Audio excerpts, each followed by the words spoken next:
It's my pleasure to bring back on to the Brian Kilmeade Show, the 45th President of the United States, who wants to be the 47th, President Donald Trump. Mr. President, how do you feel with just 13 days to go? Can you believe it? First of all this time, all these years, all this work, but I feel very good. She's taking the day off, and she's taking another day off. I don't believe in – I've gone 52 days in a row. And another 13 days left, and I'm just leaving to make a big speech in North Carolina. And I feel very good. If you look at the early voting, which you know as well as anybody, it's looking very, very strong, I think. It's people are voting for us at levels that no Republican has ever seen before. Republicans tried to stay away from early voting. You were unsure about, especially in 2020. Florida started voting. Are you going to vote early, kind of set an example, or do you want to set an example on voting day? Yeah, I'm very mixed on it. I mean, I'm okay with the Tuesday voting, which they like doing, Republicans like, and I'm also, I say, the main thing I say is vote. But ideally, I guess a lot of people would like to see early voting, you know, where you stand a little bit. And I'm okay either way, Brian, really. I really am. When you talk about stuff that you're doing, word is out that you're going to sit down with the #1 podcaster in the country, Joe Rogan. You've met him a couple of times. Why is this the right time to do the interview? It's going to go about 3 hours. That's a huge commitment with a guy with everything's in play. Well, I don't know. I think he talked about doing it, and I don't know. We talked about it for a long time, and I think he's a nice guy. I've met him a couple of times at the fights, and I don't know. Just seems something to do. It's no real strategy there, Brian. I do it, and I do a lot of shows, good, bad, or indifferent. I do a lot of shows, and they come out good. We're leading. We won the Republican nomination in a record time, and it's the fastest anyone's ever won it. And we're doing very well now. We're up in the polls against this woman who's, and I say it loudly, she's a low IQ person. We've had a low IQ person for the last 4 years. We cannot afford to have it any longer. And it's isn't it amazing that when you have 13 days left that somebody takes off and you're talking about the presidency? That's not what we want. When you, by the way, see how, and as far as Rogan's concerned, I enjoy him. I don't get to listen too much. I don't have a lot of time to sit down and listen, but I think it might be very interesting. I think he's fantastic. I don't think he can go wrong. And the one thing we have in common, I did the first few UFCs with Jim Brown when no one knew what it was, and Joe Rogan helped make it, along with Dana White, one of the most successful franchises in the world. I want you to hear, you talk about illegal immigration and migrants overrunning cities, like we have 66,000 here right now. Right. President Obama brought that up. He's the surrogate who is doing work while the vice president does perhaps other things or interviews. I want you to hear what he said. And the reason some people think, wow, I don't know, I remember that economy when he first came in being pretty good. Yeah, it was pretty good because it was my economy. So we'll talk about the illegal immigrants, what he said, but for there and the economy, is that why your economy did good, because you inherited Obama's? No, we had a whole different thing, a whole different philosophy. My economy did good because I got the tax cuts. I got the greatest tax cuts in the history of our country, and that's what really spurred our economy. We had the best job numbers of anybody. We had the best. I had the best economy in history and in the history of our country. Does he deserve credit for it? When you look at it, yeah, I think I get credit for it. I do. I get credit for that. I get credit for the military. I get credit for not having gone into a war. Right. A lot of people thought I'd be in a war in 24 hours, and we had peace through strength. I did take over a mess that they left me with ISIS and defeated them in rapid time. We really did. I rebuilt the military. So you think Obama's correctly characterizing your success, Mr. President? Do you think that he is? No, but he doesn't. He doesn't characterize anything that's proper. I mean, what he does, he'll say anything that comes to mind, as long as it's positive for him. Yeah. I mean, what he did to Biden was pretty incredible. I watched the way he let him off the stage, and I will say what he did to Biden was, I think it was really terrible. I think it was terrible. They sabotaged Biden. Whether you like Biden or not, he won the nomination, and then they took it away from him. And there's never been a time where that's happened. He certainly sounded upbeat. More with Donald Trump, who's going to be running through the tape with a very, very busy schedule, which looks to be much busier than the vice president's. More with Donald Trump in just a moment. So I want to talk about what's happening in foreign policy. Right now, Russia's hosting this BRICS summit. It includes China, India, Brazil, South Africa, Russia, obviously, UAE, Ethiopia, Iran. Together, they represent 20% of the world's economy, 43% of the world's population. Is that a threat to the G7? And are you calling on our allies like India and UAE to drop out of it and Turkey to stay out of it? I'm not calling on anything. I think it's a threat. It's always a threat.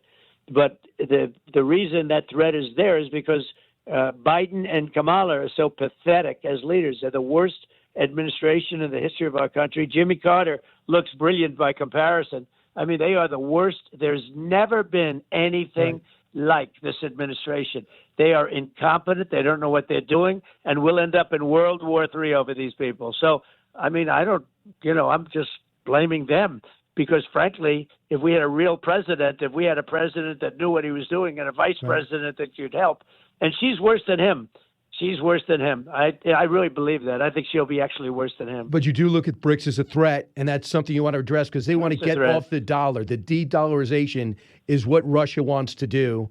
Will you push? Well, I'll solve that as soon as I get in, and I will solve it very strong and very nicely, and it won't happen. There's no way we get off the dollar. If we get off the dollar, that's like losing a world war. That would make us a third world country. Losing the dollar, losing the status of the dollar would be a loss almost of a world war. And it's not going to happen. If I'm president, it's not. Now, it would be nice if they could start today instead of January 20th. But you're right. That is a threat to the dollar. And it's a threat militarily. That's a big force you're talking about. And there's no reason for this. This should have never happened. Before I even premise this, I know you believe, and there's indications you're right, that Ukraine would never have been invaded if you had won the second term. However, there is a war going on, and you will inherit it if you win. And right now, it's been confirmed, fighting for Russia are North Korean soldiers and Chinese mercenaries. South Korea has indicated if North Korea is going to fight, we'll go. What do you do about this? And is one of the things releasing the restrictions on the weapons that we give Zelensky to actually hit the people before who are hitting you? Because right now they're restricted. Your thoughts? Well, you mentioned at the beginning, just at the beginning of this question, that, I know it wouldn't have happened. It would not have happened. And that's the sad part. So many people are dead. So many people are killed. So many cities, I mean, almost most of them are just laying on their sides, broken up into smithereens. What a shame. Far more people died, Brian, as you know. You see that. Far more people died. And it's a horrible thing. And I hate what happened. But that is going to be your problem, Mr. President. No way it would have happened. It's going to be on the Resolute. Whoever the president is, it's going to be on the Resolute desk, top priority. What would you do about that? It will be a top priority, and I'll get both sides together, and I'll try and knock some sense into them. And I think I'll be successful. But it was a lot easier before it started, that I can tell you. And think of all the lives that were just wasted. Right. It really was. It's Vladimir Putin's elected war, and he basically lost his navy to a bunch of drones that Zelensky. I think they've been brilliant in many ways, but now they got their hands full. They got two other countries fighting against him.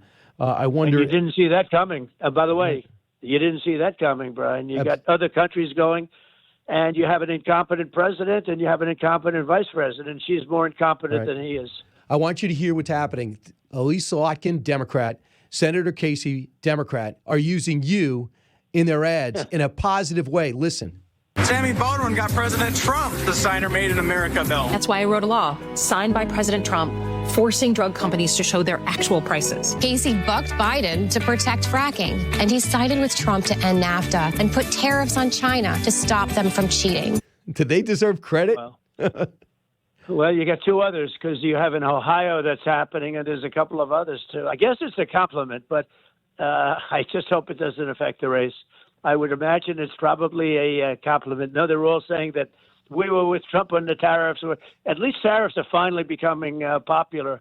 I'm not sure how you feel about it, but I will tell you, tariffs are going to make us rich again. Tariffs are the way to go. It's my favorite word in the dictionary, outside of love and religion, Brian. Let's move to Israel. Israel has done the impossible. They've decapitated Hezbollah. Yeah. They've released and located their financing and told the Lebanese where to find it. They also have wiped out all but one battalion of Hamas, including their leadership. And now they've all but promised, and it's expected they're going to hit Iran. I know you talked to Prime Minister Bibi Netanyahu over the weekend. Without giving away intelligence, I know you're concerned about the leaking or the hacking, whatever it is. What would you say to them about what sites should be hit or not hit inside Iran? It's sort of ironic the way you put that question, because you say without giving away intelligence.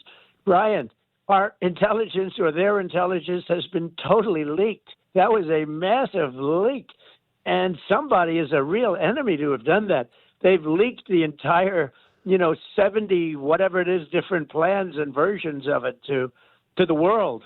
To the world. Think of it. How would you like to be Israel and wake up and find out that all of your various plans on attacking Iran have been leaked to the media and to the world? And this can only happen to this administration. This group of people is just so bad. And they think it comes out of the Department of Defense, but who knows, right? Who Do knows? you think it's a sentiment? There's a sentiment in this administration for Iran? And does things change when you come in if you win? We're going to get everything straightened out. We're going to get Russia and Ukraine settled up. We're going to get them settled up. We're going to work like hell, and I know you'd like to see that. And I know how you feel about it, and I fully understand how you feel about it. We're going to try and get that settled up and stop. We got to stop the killing, the death, all that death, and horrible, wasted death. It's so sad to watch. That whole culture has been taken down because those cities are knocked down to the ground for the most part, outside of a few areas. You look at those cities, every single building is some of them magnificent, those magnificent golden towers and everything. They're all gone, blown to smithereens, and far more people than anybody knows, right? You're going to find that out. But I am going to sit down with them, and I know both of them very well, and I am going to try and get that thing done. I'm going to try and force a peace between them. And then with Israel, that's actually, in a certain way, you might say it's more complicated, but maybe not as difficult if you want to know the truth. It's probably a more complicated situation, but maybe not as difficult. But if Iran is the again, problem. October 7th, Brian, I think you would be believing in this. October 7th would have never happened. Iran was broke. They didn't have money for Hezbollah. They didn't have money for Hamas. They had no money. They were absolutely. They would have made a deal, and I would have made a deal that's good. I want to make a deal that's good for everybody, but we don't want Iran to have a nuclear weapon. But if you look at your message to the Arab community, if you look at the Abraham Accords, there's really no administration that's done more. Maybe Jimmy Carter when he brought Egypt to the table with Menachem Begin and Anwar Sadat to bring the Arab world together with Israel than you guys. Yeah. So is that the message to Michigan? Well, I'll tell you, the message to Michigan really is that if they would have gone with the Accords, so we have the 4 countries in, we're going to get a lot of countries. We're going to get those countries back in there. The Abraham Accords was one of the greatest things that, maybe one of the greatest things, maybe the greatest that the Middle East has seen. It can easily be filled out. And I think it would have been filled out. And I even think there would have been a chance at that time because Iran was not in a great negotiating position. And although I must say, over the last 4 weeks, they're not in as good a negotiating position as they were. Would have been a long time before. It's amazing what's happened. Now, had Israel listened to Biden, they would be waiting for a bomb to be dropped on their head right now. So there's a theory. If they would have listened. Yes, go ahead. There's a theory that the prime minister, after meeting with Joe Biden and Kamala Harris, said that if Trump is not to win, things are going to change dramatically. So I have to win now. Do you believe he changed his strategy after he came to the U.S. and met with them, and she did not show up for the joint session of Congress? Yeah, I don't know, but he's been pretty much on his own. He has not been listening to Biden. Biden wanted them to stop immediately fighting. And if he did, you literally would be waiting for that bomb to drop down on Israel. That's probably what would have happened. And he's in a very strong position right now. But with all of that being said, we'll see what we can do in terms of getting peace. But he has really put himself, Bibi's done a hell of a job of fighting, but he would not listen to Biden. He wouldn't do it. He wouldn't listen to Biden. Don't forget, when they made the original, when the United States made the deal, he came here, he was begging Obama, in that time Obama and Biden, but basically Obama, not to make the deal. A deal that I broke, and a deal that it was a great thing that I broke it. You know, if I didn't break that deal, the deal would be coming through right now. They'd be able to. It evaporates. It would end in 10 years. No, the biggest problem with that deal was very short term. Yep. everyone said, "Oh, I broke the deal." Of course, I broke the deal. The thing would be coming due right now, and they would have a clear path to do it. There was, in theory, nothing you could do about it. So it would have been coming due right now. It was a very short-term deal. It was a lousy deal. Whoever made that deal, which I know who made it, but that was a very bad deal for the United States. It was a really bad deal for Israel, and I terminated it. We're working on all these things, Brian, and they're in flux because it's like, what are you going to do? Well, what am I going to do today is going to be what am I going to do tomorrow is going to be different, because things it's changing rapidly. It's changing rapidly. And right now you're running. I'd love to end Ukraine. I'd love to end the war between Russia and Ukraine. I really think that we got to get that one ended. I'd love to see that ended. I thought it's been badly handled by everybody, including Biden. I mean, the Biden, what he was saying at the time, there's no reason Russia would have gone in. They would have never gone in. And I hate to say that. Well, over it's been a disaster for Russia too. They've lost 100,000 people. They've been isolated economically and fallen apart. But just to bring it back locally, or actually to Israel, real quick, they're going to hit targets, and it's going to be in a matter of weeks. The THAAD missile system is there. They got the Arrow, David Sling, and they have the Iron Dome. Now that it's in place, and Iran has basically sent 150 rockets their way, and is all but embracing for it. Would you like to see them hit the oil fields, the nuclear fields, the military bases? Well, I don't want to say, because it puts me in a very bad position in terms of negotiating. But a lot of people would say, let me put it that way, that you hit the nuclear and you hit the oil. But I don't want to be the one to say that, because I don't want to get involved. And I do speak to Bibi, and I speak to a lot of people. And, from a negotiating standpoint, if I'm going to be involved. But what people are saying, now Biden is saying the exact opposite. Don't hit the oil and don't hit the nuclear.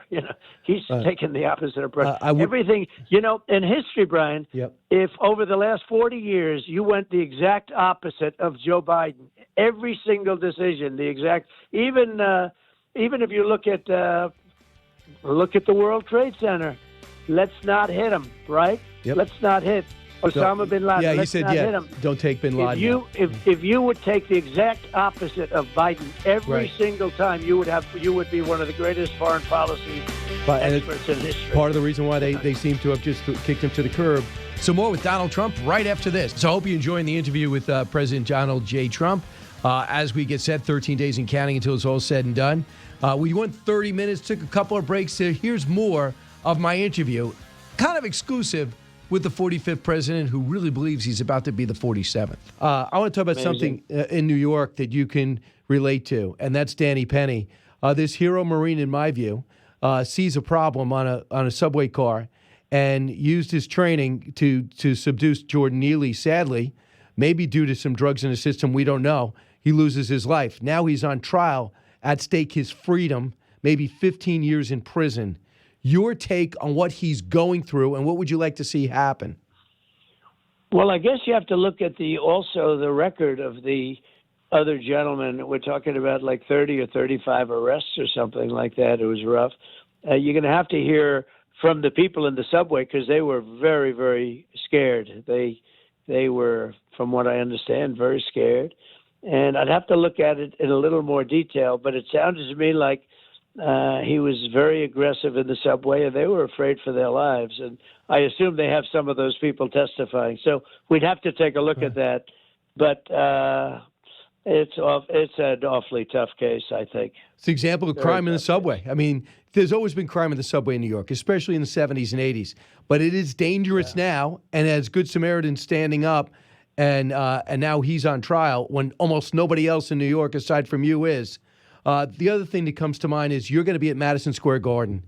Now, October 27th is going to be Sunday. Already with reservations, you are sold out. Is this because you look at it as the perfect way to culminate 3 campaigns? Well, I didn't think of it that way. We're really looking to win New York if we can. We think there's a chance of winning New York, first time since, a long time, many, many decades. And we think there's a real chance with what's going on with the migrants taking over the city, taking over the whole state, frankly. Right. If you look around, they're all over the state. And a lot of crimes at an all-time high. You would think we'd do very well in New York. And so it's for New York. But it's also, it's MSG, it's Madison Square Garden. If you like guys like you and I, that means a lot, those words, Madison Square Garden, right? Don't you think so? And Sid Rosenberg coming up, who's going to speak first. That's going to be great. Yeah, we're gonna have a good time. I think we're gonna have a great time, and it is in a certain way. I didn't do it for that reason. I did it because it's a very big stop, and we sold it out in 3 hours. It was totally sold out in 3 hours, which is pretty amazing when you think of it for politics. I don't have a guitar, so when you can do that in 3 hours without a guitar, that's pretty good. But there's a great feeling. We did great in 2016. We actually did much better in 2020, as you know, in terms of votes. And this one will be there's no comparison between the first two and this one. The level of enthusiasm, I think you see it too, the level of enthusiasm for this is greater than anything I've ever done. Take a look at McDonald's. I went into a McDonald's. It's become this incredible story. Google said it's one of the most searched things they've ever had. It's pretty wild. So it's all about the level of enthusiasm. Right. We've never had anything like this one. Doug Emhoff, I'm sure you didn't have a chance to see this, or maybe you did. They're running out so many ads. He's got an ad out with Ben Stiller and Andy Cohen talking about the need to be a girl dad and stand up for abortion rights. With the scandals, rumors swirling around him, should he be telling us how to be a girl dad? No, I don't think so. I think it's that good. I think that I think the whole group is not so good. This is not what our country needs. I hope that we're going to have the kind of results that we're seeing in early voting. The early voting has been extraordinary so far. I would say beyond our wildest expectation.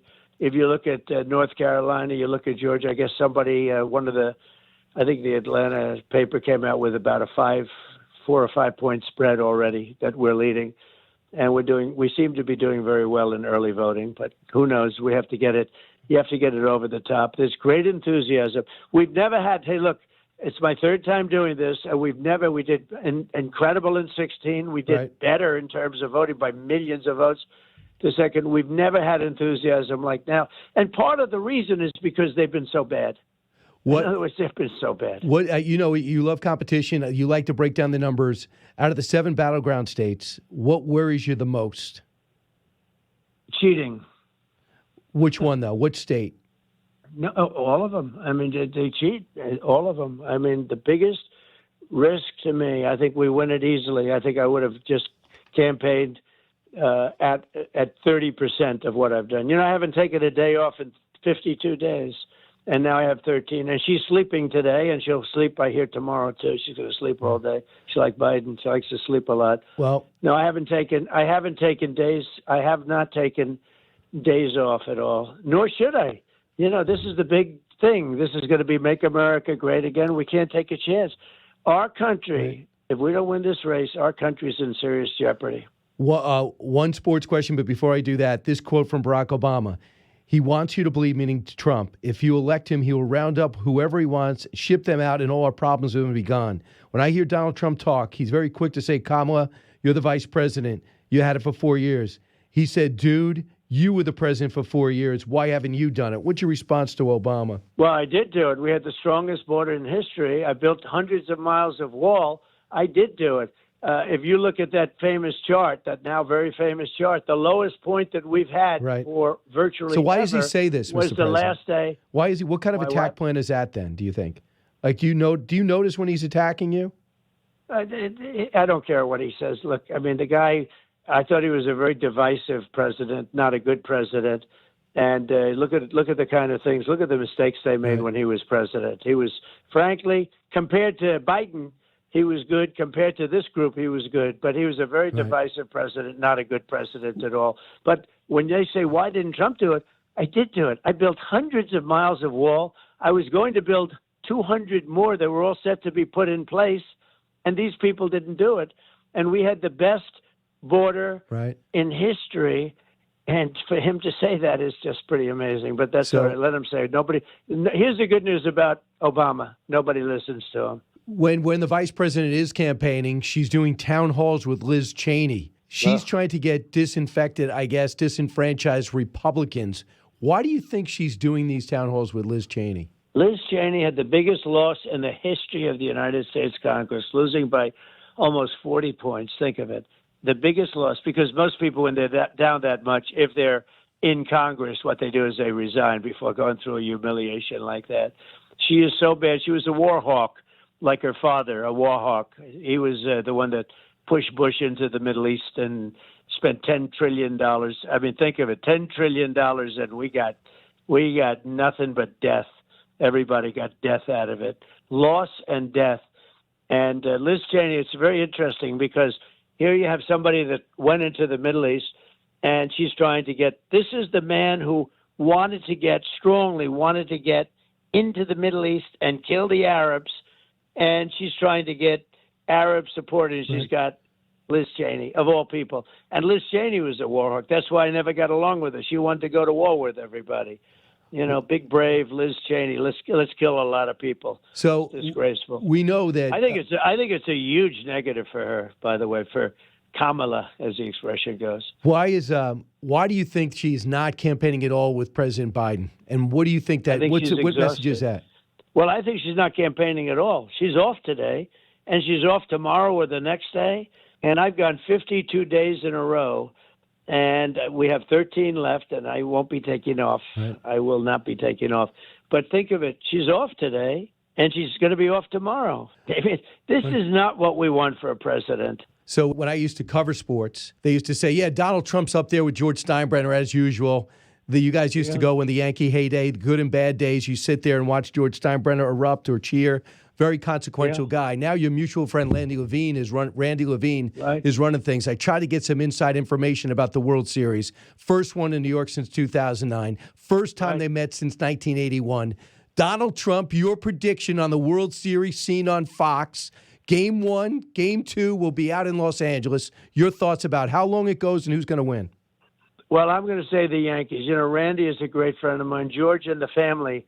His family is, made of a lot of terrific people. And so I have to go with the Yankees, of course. But we'll see what happens. The Dodgers have a great team. You know, they have a great team. But if the Yankees are hot with their bats, I would say they have maybe a little bit of an advantage. What are the odds on it, by the way? Who's favored to win? Similar? That's a great question. I'm not a big betting guy. I would think the Dodgers might be favored with the better record overall. But the Yankees really coasted through the playoffs, and Judge is beginning to hit. Dodgers are favored, minus 130. All right, we're not betting people, are we? You don't bet, do you? No, we don't want to bet. But I'll say the Yankees will win. You and I will talk about it after. Will you go to a game? Hopefully they'll have a good. I'd like to go. You know, the problem is because of the Secret Service stuff. I don't want to make it uncomfortable for everyone else. You know. All right, Mr. President. I'd love to. Well, our audience really appreciates the time, especially you're in Omaha. You're being heard in Omaha now, and there's electoral votes just waiting there. So over in Nebraska. And well, Omaha, I love Omaha, and I really hope you're going to give me that vote because I would go out there right now and whether it's going to be that important or not, it may be under a certain limited.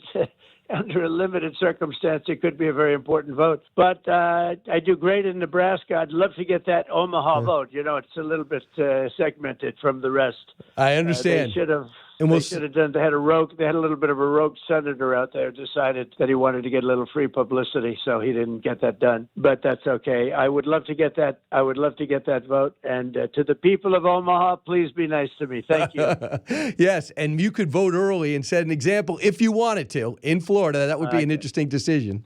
Well, you know, it's interesting. I really feel I'm very mixed. You know, I have the old standard of the Tuesday vote and all. A lot of people like to vote, and I'm really mixed. You know, the main thing to me is you got to vote. You got to vote. Voting early, I guess, would be good, but, you know, people have different feelings about it. But the main thing is you got to get out, you got to vote, and I'll be voting early. I'll be voting early. That's interesting. Great. And we'll see if Elon Musk is doing that too. He's making sure everyone votes. Is he the greatest? He's right now campaigning in Pennsylvania while she's sleeping. She's sleeping and Elon is campaigning. Elon is busier than her too, believe me. He's half Henry Ford, half Edison, and half Benjamin Franklin. Whatever. Isn't he unbelievable? He's unbelievable. Even the Starlink, he got it for North. Think of it. He got it for North Carolina Starlink when they had no communications. People were dying over no communication. And he got it to them right away at my request. He's amazing, that guy. So Well, it's nice to have him on my side, Brian. Do you agree? I agree. He's got good cars and good spacecraft, and he doesn't waste anything. They land intact. No. Right. No, they land. I've never seen anything like it. All right. It's really something. That's great. Thanks a lot, Best Brian. of luck Sunday, and best of luck in North Carolina. Those people need a lot of help. Mr. President, thanks so much for your time. Best of luck. Thanks, Brian. You're doing a great job. Thank you very much. Bye. Hi, everyone. I'm Brian Kilmeade. I want you to do me a favor. I want you to click to subscribe to the Fox News YouTube page. This is the only way that I know for sure that you're not going to miss any great commentary, any great news bites, any great interviews coming your way on Fox. You can get it all here on YouTube. So subscribe right now.